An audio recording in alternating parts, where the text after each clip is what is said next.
नमस्कार, जय माता दी, जय श्री कृष्णा।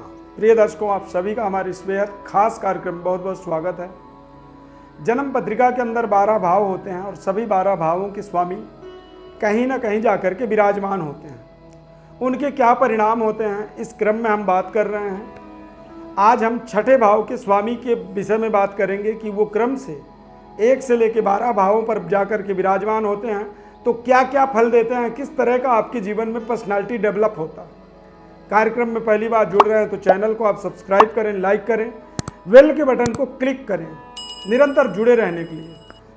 मैं एस्ट्रो अरविंद आप सभी का बहुत बहुत स्वागत करता हूं। षष्ठेश यदि लगन में जाकर के विराजमान हो जाए तो जातक पुलिस, सेना और कमांडर, सिपाही इत्यादि के पदों पर जाकर के काम करता है। पुलिस विभाग में जाता है, कई बार वो रक्षा मंत्री भी बन जाता है, जेलर बनता है, जेल से संबंधित महत्वपूर्ण पदों पर जाकर के बैठ करके काम करता है। दबंग उच्चाधिकारी होता है और अपराधियों से अपराध मुक्त करने का उसका एक विशेष समाज के लिए कल्याणकारी परियोजना भी वो संचालित करता है।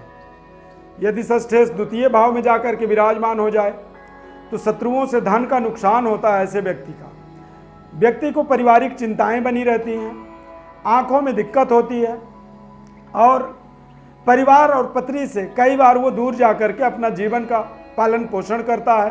परिवार के पालन पोषण के लिए वो हार्ड वर्क करता है, यानी परिवार से दूर रह करके और पूरे जीवन परिवार का पालन पोषण करने में ही उसके गुजर जाता है। यदि षष्ठेश तृतीय भाव में जब जाकर के बैठता है तो जातक को के भाइयों के साथ में अनबन होती है, यानी भाइयों से शत्रुता बन जाता है। पारिवारिक विवादों में निरंतर वो उलझा रहता है। भाई के सेहत स्वास्थ्य की उसे चिंताएं सताती रहती हैं और छोटे भाई बहनों के जीवन में बार बार ऐसे व्यक्ति के जीवन में समस्याएं आती हैं, यानी कि भाई बहन जब दुखी होंगे तो वो स्वयं भी दुखी होता है। यदि चतुर्थ भाव में षष्ठेश जब बैठे तो जातक माता से दूर चला जाता है। शिक्षा प्राप्ति में तमाम तरह की बाधाओं का उसे सामना करना पड़ता है। जातक अपनी माता के साथ तालमेल जो होता है वो बहुत खराब होता है, मतभेद बनी रहती है और मतभेद निरंतर बढ़ती चली जाती है और कई बार देखा गया है कि माता और बेटे में आपसी शत्रुता होती है। षष्ठेश यदि पंचम भाव में जाकर के बैठे तो ऐसे में जातक मामा के गोद में जाता है, यानी ऐसे व्यक्ति को मामा गोद ले लेते हैं।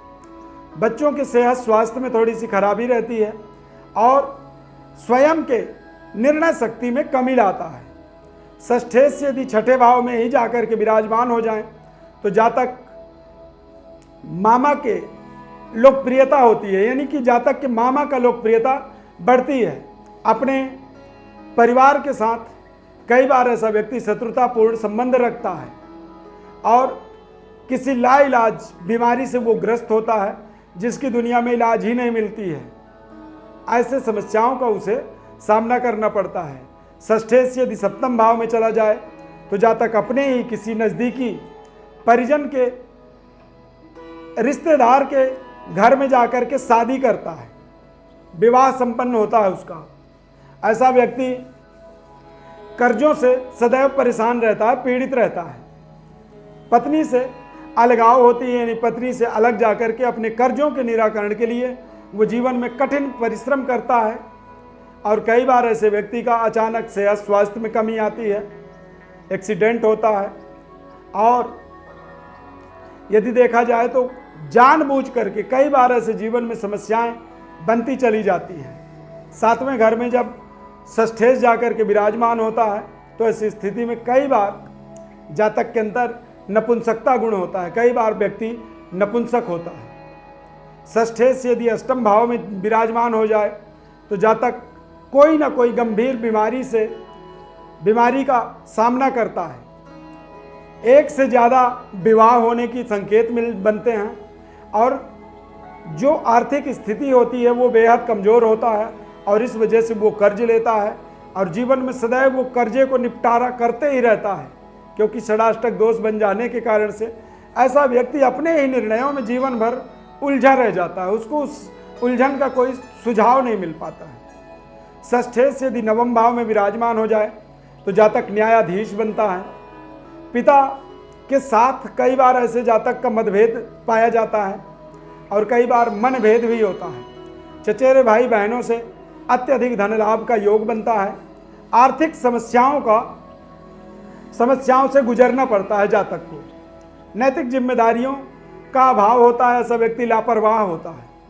षष्ठेश यदि दशम भाव में चला जाए तो यह जातक के स्वभाव को स्वार्थी बना देता है। ऐसा व्यक्ति रिश्वतखोर होता है। अपने काम को बनाने के लिए वो कुछ भी करता है। जातक का जीवन कई बार उसके कर्मों के अनुसार उसकी सारी कमाई हुई धन संपदा अचानक नष्ट हो जाती है और उसे गरीबी से भी गुजरना पड़ता है। उसे नौकरी से भी कई बार निकाला जाता है। इस तरह का एक दंश जीवन में षष्ठेश दशम भाव में जाता है तो होता है। और यदि षष्ठेश एकादश भाव में जाए तो जातक का भाई जो होता है यानी वो न्यायाधीश के पदों पर नियुक्त होता है। ऋण भाव कमजोर होने की स्थिति में यानी कि छठा भाव कमजोर होने की स्थिति में जातक कई बार जीवन में गरीबी का सामना करता है और कई बार कुछ ऐसे गलती वो कर देता है जिसके कारण से उसे जेल जाना पड़ता है, सजा भोगनी पड़ती है और दंड विधान उसके जीवन में कई बार लगते रहते हैं। यदि द्वादश भाव में षष्ठेश बैठ जाए तो स्वभाव से व्यक्ति बहुत ही रूखा होता है, रूढ़वादी होता है, दूसरों के लिए अच्छा वो नहीं कर पाता है लाख प्रयास करने के बाद भी। कमजोर स्थिति यदि षष्ठेश की हो जाए तो ऐसी स्थिति में व्यक्ति अपना जो जीवन है वो गरीबी में गुजारता है और अपने जीवन से वो निरंतर दुखी रहता है। ऐसा जो व्यक्ति होता है वो सदैव हर समय अपने भाग्य को कोसता है। अपने लेन देन अपने गलत निर्णयों के वजह से वो जीवन में उलझते चला जाता है, उलझनों में फंसता चला जाता है और इसी वजह से वो कई बार जो है डिफीट होता है। प्रिय दर्शकों, जन्म कुंडली में हमारे ग्रहों का प्लेसमेंट हमारे जीवन में महत्वपूर्ण होते हैं। वो किस जगह के स्वामी हैं और क्या क्या फल देते हैं, इसका हमने आपको विस्तृत विश्लेषण बताया है। हो सकता है आपको अपने जन्म पत्रिका के हर ग्रह का एक विश्लेषण पता ना हो। ऐसी स्थिति में आप हमारे व्हाट्सएप पर अपनी बर्थ डिटेल लिख करके भेज सकते हैं। हमारे तरफ से आपको संपूर्ण विश्लेषण बताया जाएगा निःशुल्क रूप से।